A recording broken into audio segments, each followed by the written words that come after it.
Salut ma team d'été, c'est Dylan Technologies, j'espère que vous allez bien. Aujourd'hui les amis, on se retrouve dans une nouvelle petite vidéo.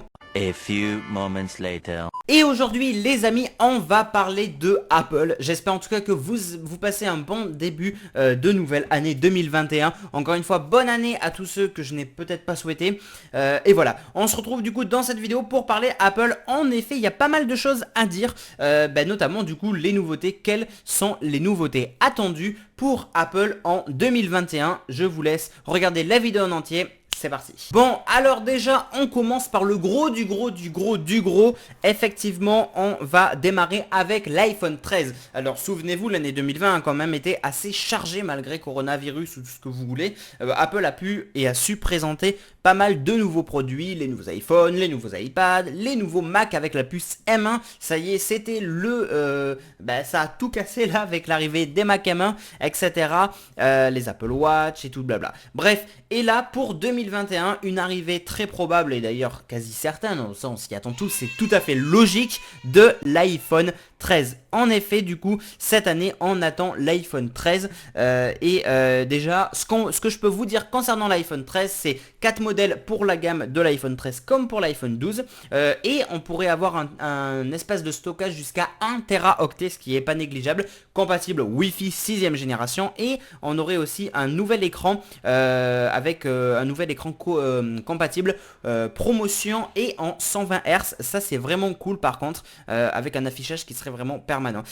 Possiblement plus de prise Lightning. Là, on se tournerait de plus en plus sur une recharge par induction, un appareil photo qui serait amélioré et qui passerait peut-être aux 5 capteurs, mais bon, on n'y est pas encore non plus, hein. Voilà, on aurait aussi peut-être un retour hypothétique du Touch ID. Alors là, par contre, ce serait...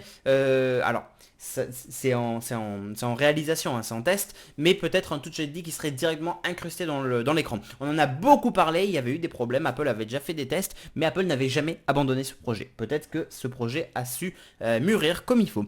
Nouvelle technologie de batterie souple, également avec une autonomie améliorée, et bien évidemment toujours en une encoche du Face ID, mais plus petite et plus discrète. Mais pas que ça les amis, on attend également l'Apple Watch série 7. Et bien évidemment, comme pour l'iPhone, on peut s'attendre à une nouvelle génération d'Apple Watch tout simplement en 2021. Alors l'Apple Watch série 7 pourrait potentiellement changer de design selon certaines informations et rumeurs qui ont su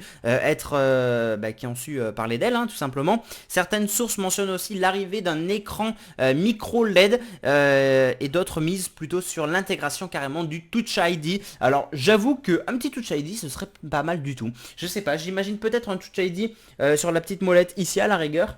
Ça peut être sympa parce que je la vois mal ailleurs ou alors sur le petit bouton ici, peut-être ce serait peut-être plus simple. Mais voilà, attention, focus s'il vous plaît. Voilà. Sur un des deux boutons, j'imagine bien effectivement un petit Touch ID, ce serait vraiment pas mal du tout. Il va falloir attendre aussi en septembre bien évidemment pour savoir qu'est-ce qui va se passer de ce côté de notre cher Apple Watch série 7, sachant que l'Apple Watch série 6 et l'Apple Watch SE savent quand même faire parler d'elle, et que c'est quand même un très bon compromis, notamment pour l'Apple Watch SE.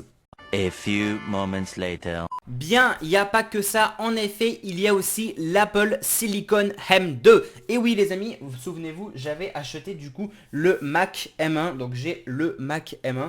Et bien, je vous en ai fait beaucoup de tests, je vous en ai beaucoup parlé, beaucoup de puissance, beaucoup d'autonomie, un aspect assez surprenant de cette puce M1 qui est vraiment très puissante et qui est vraiment comparable aux dernières puces Intel et tout le blabla. Et bien, on aurait l'arrivée de Apple Silicon M2 potentiellement, ou alors la M1 X peut-être, on ne sait pas exactement.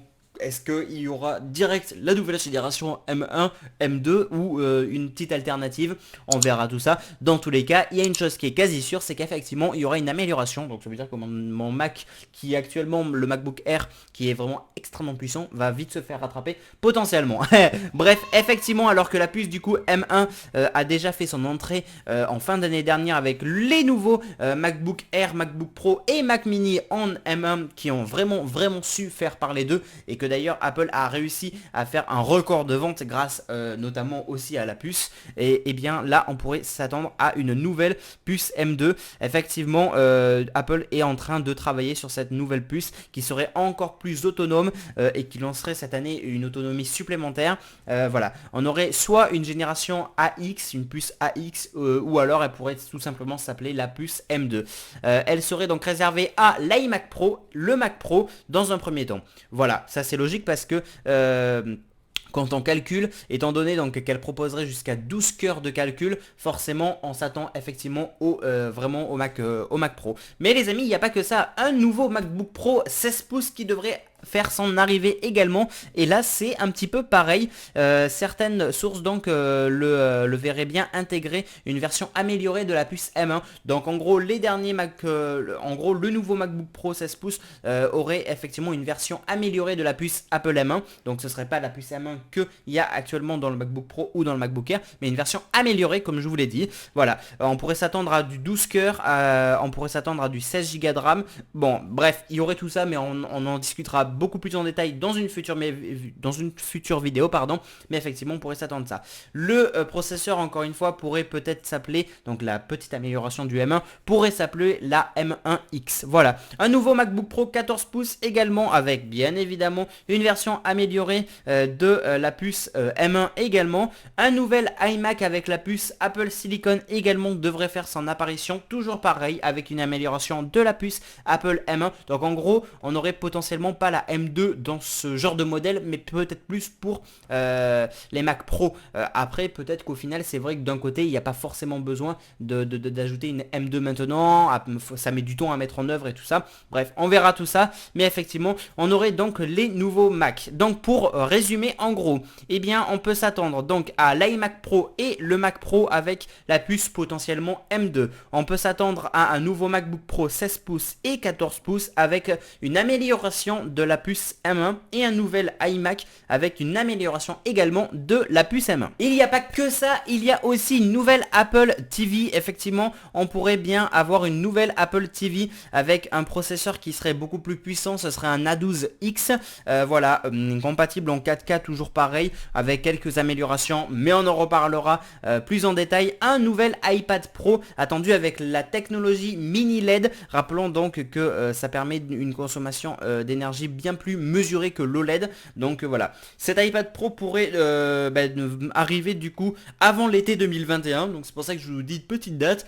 Bref, on en saura plus prochainement également justement. Voilà, on aurait aussi le nouvel iPad au printemps peut-être 2021, un nouvel iPad donc légèrement plus grand, 10,5 pouces de diagonale d'écran contre 10,2 pour la génération actuelle. On aurait la puce A13, on aurait toujours Touch ID et on pourrait s'attendre jusqu'à du 64 Go de stockage. L'arrivée possible également d'autres produits comme par exemple les AirTags, on en a déjà beaucoup parlé. Il pourrait potentiellement arriver en 2021 également, donc le fameux tracker, on en saura un peu plus prochainement. On pourrait s'attendre également aux AirPods Pro Lite. Ouais, oui, il y a encore des AirPods, hein. Après la sortie du casque AirPod Max en 2020, Apple pourrait effectivement remettre quelques petites oreillettes au goût du jour, c'est-à-dire les AirPods Pro Lite, pardon. Donc en gros, ce serait une version qui serait un petit peu moins bien entre guillemets que les AirPods Pro et du coup forcément un peu moins cher. Ce serait inférieur à 279 € dans certains modèles. Et également, on aurait un Mac Pro Mini, donc ce sera un ordinateur de fixe de chez Apple et en gros ce serait donc comme un Mac mini mais en version pro, donc avec de grosses capacités, etc. etc. Voilà, c'est à peu près tout pour tous les produits qui potentiellement devraient arriver au cours de cette année 2021. Et voilà les amis, je pense vous avoir tout dit dans cette vidéo. Si la vidéo vous a plu, n'hésitez pas à liker, commenter, partager, n'hésitez pas à vous abonner et à activer la cloche pour recevoir toutes les petites notifications. Je compte sur vous la team d'été. N'hésitez pas à me donner votre avis dans les commentaires également, ça compte, hein. J'aimerais bien savoir qu'est-ce que vous en pensez de tout ce qui était dit dans cette vidéo. et à quoi vous vous attendez le plus certain, hein, à part l'iPhone 13 parce que ce serait un petit peu triché quand même. Bref, voilà les amis, merci à tous d'avoir vu cette vidéo. N'oubliez pas, on se retrouve ce soir en live, je compte sur vous. N'hésitez pas à liker, commenter, partager, abonnez-vous. Et n'oubliez pas de me suivre sur les réseaux sociaux, c'est très important, je compte sur vous. J'ai un nouveau Twitter également, donc n'hésitez pas, tout est dans la description, je compte sur vous. Partagez un maximum aussi, ça m'aiderait beaucoup. Merci à tous d'avoir vu cette vidéo, c'était Dylan Technologies, on se retrouve dans une prochaine. Salut tout le monde, ciao.